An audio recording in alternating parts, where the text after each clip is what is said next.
next maze on the list is The Walking Dead, Wolves Not Far. Who wants to start on that one? Well, Yeah, I mean, I'll start with that one. You go? Yeah, so The Walking Dead, Wolves Not Far. So the past couple years, they've all had The Walking Dead mazes, and they've pretty much just kind of... they've been based on the actual season that the year is basically in. So previous years, of course, you get like Season 2, Season 3. This year, it was based on more of Season 5. And overall, it was a nice kind of reskin to the entire series for the maze itself. It did really well in capturing more of the threat from Season 5, which was Terminus and actual humans rather than a lot of zombies that it has been prior years. So I'd like that change a little bit more. Yeah, I'll let these guys comment a little bit. Well, for me, that was a good maze. Not one of the best or not one of the worst. It's right in the middle. But yeah, it's The Walking Dead, so you're gonna just see zombies everywhere. Couple rooms were pretty cool to see, where there were a bunch of the zombies all huddled together, and then sound effects would seem like they would be rushing at you. It would be cool if like some of them were actual actors rushing at you instead of just robots or animatronics. props. Yeah. That room, you're like going past like the entrance of like a shopping mall or something like that. Mm-hmm. And so the zombies are all behind the glass, and I think some of them were real actors and some mixed with animatronics, but the effect of it kind of makes it seem like they're gonna break through the glass and come after you. And there's a glass shattering noise to make it seem like they do break through the glass. And then there's the noise of like zombies rushing you, but they never do, which I think would have added to it. Just for reference, that's actually the scene from Season 5 where Noah and Glenn are trying to get out of like the deserted shopping mall after they're leaving with some of the... I'm gonna have to put a spoiler tag on this. Yeah, that's a little spoiler. Just names and a location, but that's about it. I enjoyed it. It was better than the last two Walking Dead mazes they've had. This one, it felt new, new enough, so to speak. And they've said it's the longest maze they've built here. I didn't really notice it being much longer than any of the other mazes of the night. Obviously, I didn't time it or anything, but it felt comparable to like Insidious or Halloween. Like, it didn't really feel like it was much longer. That being said, it was longer than last year's Walking Dead maze, so that was nice. And as usual, the makeup, the effects, they were all great.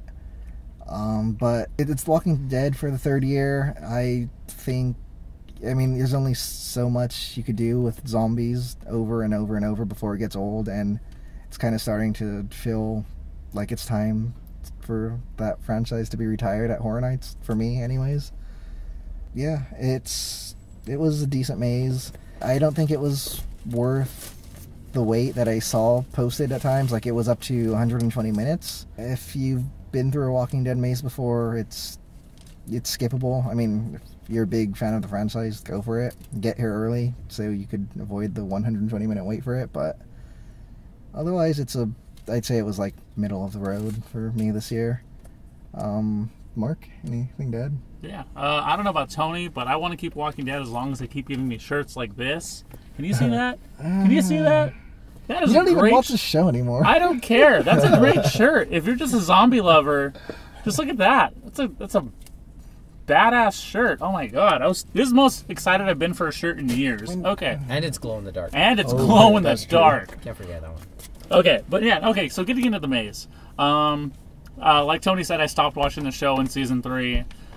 I hated a certain episode, so I literally dropped it at that and just went, bye. There wasn't really much of a story to someone who doesn't watch the show, so I don't really get a lot of that. So if you're looking for a story in the maze, unless you watch a show, you're not going to get much. There were a couple rooms towards the end where, spoiler alert, I guess not really, that there were some dangling bodies, and you couldn't really tell who the scarers were because the bodies were so close together that you had to weave through. And the scares were actually pretty good because you couldn't tell what was prop and what was people. So that was probably one of the fresher points to that maze that we didn't get from the times before. It did feel a little bit longer because of those the bodies in the way. You kind of had to slow down a bit. Overall, decent maze. I'd probably wait in a decent line for it, maybe about like an hour. So, pretty good. Any closing thoughts on this? Anyone? No? I'd agree with that. All right. Next on the list, AVP. Let's have Mark do that one, All since right. he was. All right. It's his first Yeah. time. And then I think yeah. I was leading that one. You were? Yeah. Yeah. That and so. it was your first experience with it. So go Yeah, ahead. it's more towards bottom of the mazes for me. I like visually, it was pretty nice, but not a lot of scares. They bunched both the alien and predator together, one on each side a lot. Decent sized maze, nothing really else going for it. Just the looks was good for me. Yeah, I'll take it. So, like Mark said, Alien vs. Predator, exact same maze, exact same location it was in last year. If you're a fan of Aliens or Predator, it's probably something you can go see just for the set design and the actual character costumes that they had. Like, they're really well done. But again, as Mark said, it's not very scary. A lot of the animatronics, at least when they came out at us, or if it was just someone in a costume coming out at us, you can kind of tell, due to the lighting a bit, who it was or where they were controlling, like what arm pieces and things like that. It wasn't the best there, but yeah, it's definitely something that you could skip if you're pressed for time and you want to look for something else that's a lot better. But definitely, if you're a fan, it might just be something that you look into after you've seen everything else. Mark or Tony? Yeah. Well, I'll go. Yeah, this was the exact same maze as last year. If you've never been on it, if you've never been through the maze, it's definitely worth a look. They use actual molds or actual props from the movie. The xenomorphs and the facehuggers are pretty spot on. Set design was, I mean, I'd seen it before, so none of us were really surprised.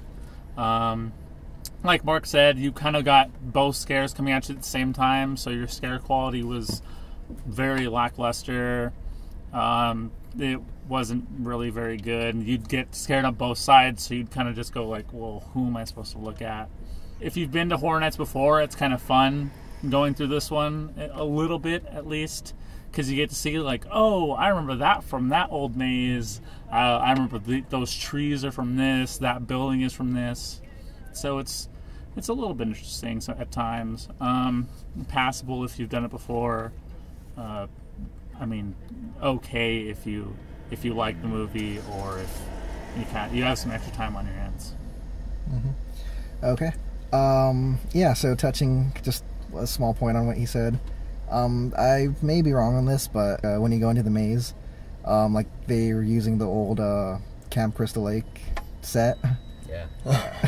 for the entrance before you get into the Predator ship. I wouldn't call it an Easter egg, but it kind of feels like an Easter egg for like when you could point out like where they recycle things. Overall, AVP, I liked it last year when it was new. This year, it's pretty much the exact same maze. I didn't notice anything different at all. In fact, it seemed less intense.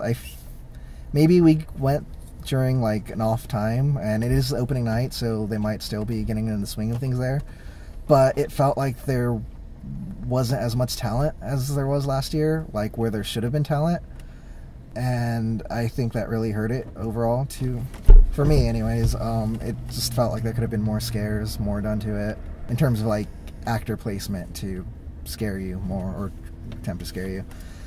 But for the most part, I really don't have much to add. It's if you came to Horror Nights last year and you went through AVP, you really don't have to go through it again this year. If you remember it, it's the same maze. If you have time to kill, then sure, why not? But otherwise, I would skip it if you don't have a front of the line pass. Anything else to add? No? All right.